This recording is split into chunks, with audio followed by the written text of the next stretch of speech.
Right. Right. Nice to see you all again. Alex Ryan. I run a marketing agency called Marketing 101, and I do the regular slot here for our fresh meat. I can't say that. For our new friends. Fight again to get rid of that. Terrible. I do a regular monthly slot here on marketing, and today we're talking about this. Who knows what that is? Anyone recognise it? Yeah?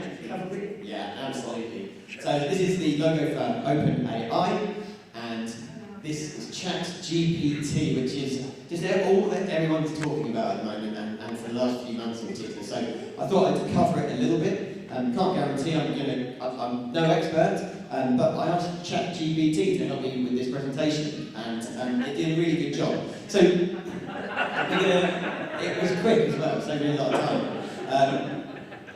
ChatGPT is an advanced AI technology that's revolutionised the world of artificial intelligence and natural language processing. So that's how it describes itself. And so this is exactly what it looks like. For anyone in the room that's not used it yet, that's me up the top. I said, write a 7-minute presentation introducing ChatGPT to a new audience.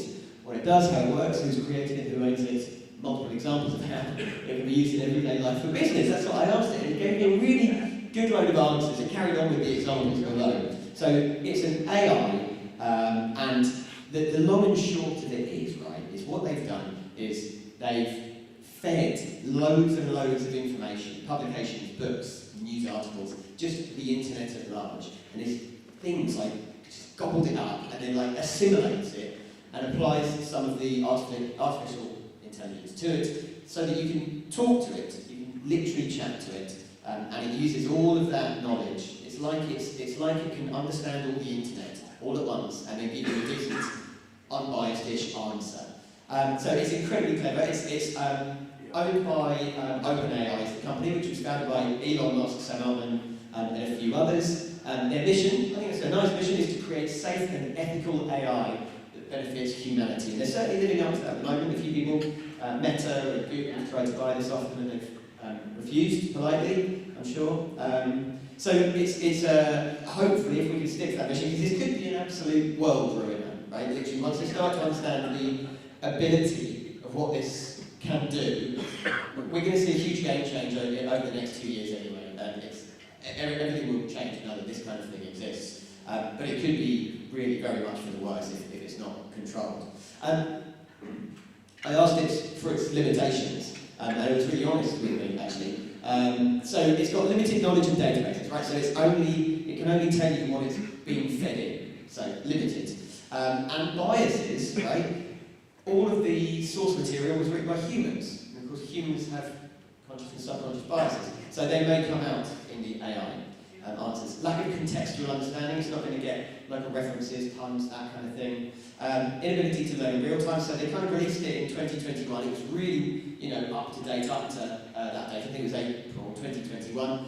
They're still trying to feed stuff into it so that it can be up to date and relevant, but it's going to have its limitations. It's not going to know what happened this morning, in the news, so you can't ask it too many current things or too recent things.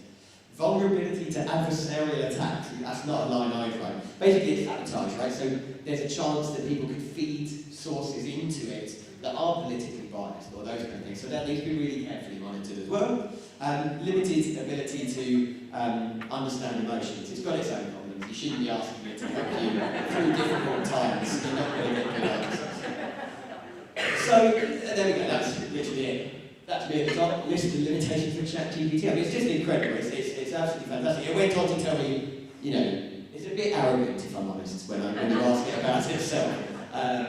So I thought the main benefit I could bring to you today is the uses of ChatGPT. This is what it says its uses are, and then I'll tell you mine. So these are the uses that it lists to me. Customer service, so you can plug it in as an API. Right? So that's an API is where you plug things, clever people, not me, plug things into internet's websites, that's the word, and it will do it for you. So it could be your chatbot on your website, for example. They've already plugged it into MS Teams. Microsoft Teams, I think, is the latest. So it's now an assistant for your meetings. It will take minutes, it will name those minutes, label them at, by the people in the boxes with their names on the boxes. You can ask it, what did Sarah say at last Thursday's meeting? It'll make to-do lists off those meetings. It'll set up diary invites based on what is said in those meetings. So if anything, it's another step back towards, well, actually, online meetings may be more effective than offline meetings. So that would be an interesting thing to watch, how that affects the future. Personal assistants, language translation, educational tools, blah, blah, blah. Content creation is the big one, right? This is what everyone's talking about with AI and ChatGPT. Can it be my content creation? Can it write blogs for me? Can it do my website content? Can it do my social media? Yes, it can. Absolutely.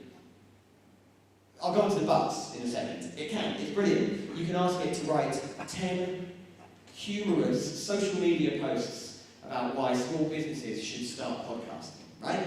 And it will. It does. And it does the hashtags. I showed it to my team and they were like, that's what I would write. If you asked me to do that, Alex, that's exactly what I would have written. Really, really clever. Write 500 words about X, Y, and Z. I take the content from this person's homepage and rewrite it for my own homepage so that it's not plagiarised. Yes, you can absolutely do all of that. It's incredible. There's loads of time saving to be had for everyone. Go for it. Do it. But bear in mind, it is not a human. So copywriters still absolutely have their place for your important, as they always have, for your important content. Brand voice, tone of voice, really understanding your business, use a copywriter. What else? SEO. You can't use it for anything SEO. Okay, so if you're trying to boost the relevance of your website on Google, this is not the one for you. Google's a computer that knows if you've used a computer to write your content, and it will not be allowed for SEO. So don't bother. Education, don't do coursework. Every educational establishment in the country already has the software that can tell if you've submitted your coursework and it's AI. It's written by it's already there. They've done it and they're catching people out, so don't do it. And also, if you ask the same question as someone else, it will give the same answer. It has intelligence, but it doesn't have creativity. So if you say, write me a 500-word blog for a local estate agency of writing, and your competitor asks the same question, you're going to have the same blog on your website. So be warned. So my use is brainstorming. Do all of those things, but then change it. Use it as a starting point. I've asked it things like, give me ideas for things I can talk about on a podcast with two of my best mates. Give me ideas for my 40th birthday party. Give me ideas for a present for a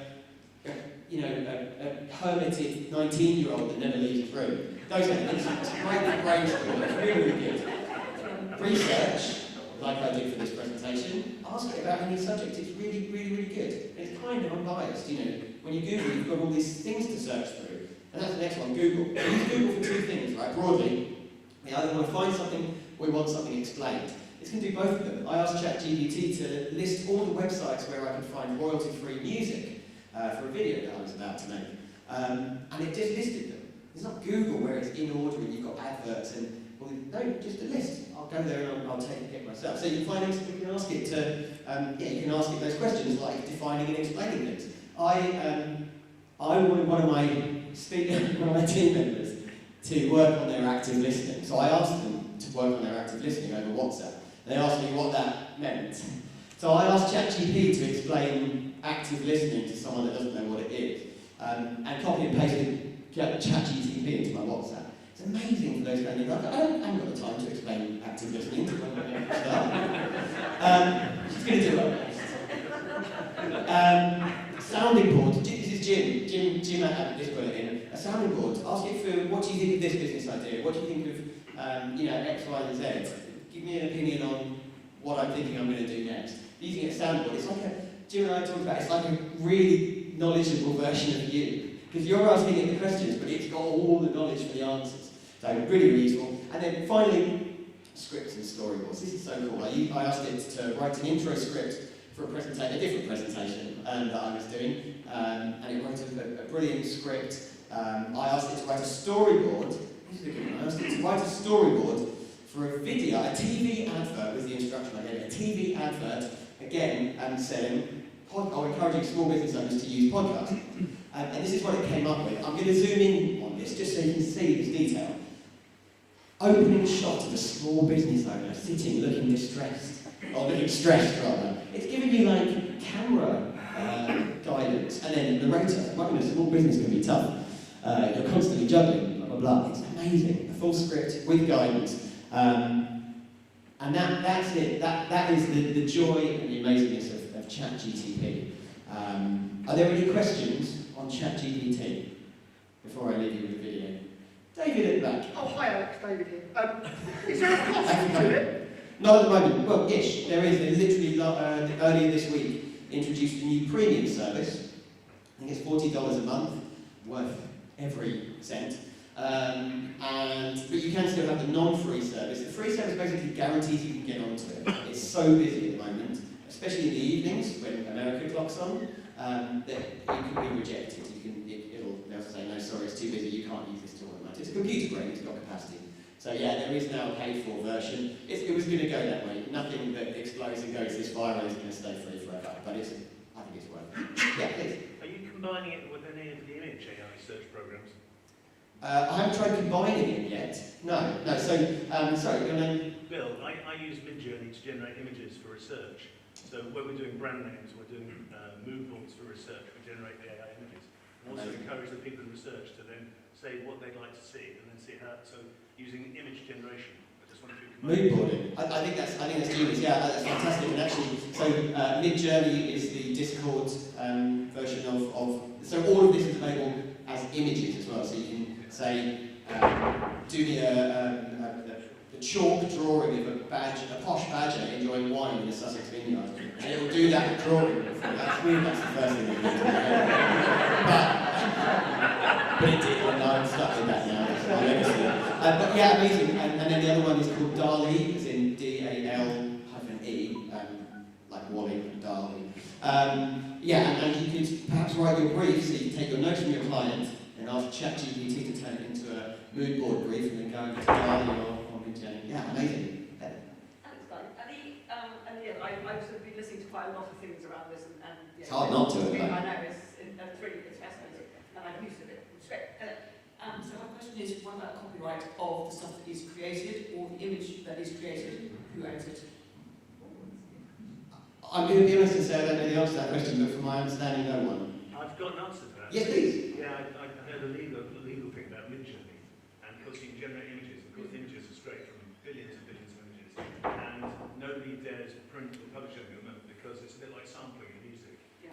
If people can tell where the image has been generated from, the IP means it's going to happen soon. There's somebody's going to find an image has been generated and been rebroadcast by somebody, and they will get IP issues. There we go. So, yeah, be careful. Be careful, I guess, is the one. Cool. I'll leave you with this beautiful video. Running a small business can be tough. Marketing, finance, customer service. But what if there is a way to connect with your customers? Build your slow-mo. This is an advert for my...